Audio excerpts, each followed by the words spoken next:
এবারের রাখি হোক প্রতিবাদের রাখি, আমরা বিচার চাই। এবারের রাখি থেকে আমাদের মা বোনেরা সুরক্ষিত থাকে, এই বার্তা দেন সাংসদ কার্তিক চন্দ্র পাল।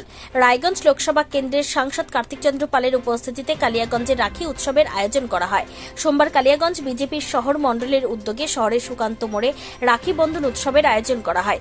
এদিন বিজেপি কর্মীরা পথ চলতি মানুষকে রাখি পরিয়ে এবং চকলেট খাইয়ে রাখি উৎসব পালন করেন। এদিনের উৎসবে সাংসদ কার্তিক চন্দ্র পাল ছাড়া উপস্থিত ছিলেন শহর মণ্ডল সভাপতি তথা কাউন্সিলর গৌরাঙ্গ দাস, বিজেপি পুরো 2 কাউন্সিলর বর্ণালী দাস ও গৌতম বিশ্বাস, শহর মণ্ডল মহিলা সভানেত্রী তাপসী ঝা সহ বিজেপির কর্মীরা। প্রথমেই আপনারা সবাই জানেন আজকে আমাদের রাখি বন্ধন উৎসব এবং রাখি পূর্ণিমা এবং ঝুলন যাত্রা। আমি সমগ্র রায়গঞ্জ লোকসভাবাসীকে শুভ রাখি পূর্ণিমা এবং ঝুলন যাত্রার শুভেচ্ছা জানাই।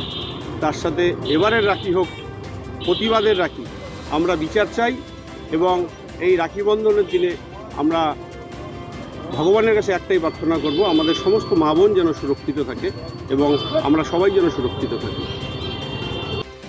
নিজস্ব সংবাদদাতা, খবর কালিয়াগঞ্জ।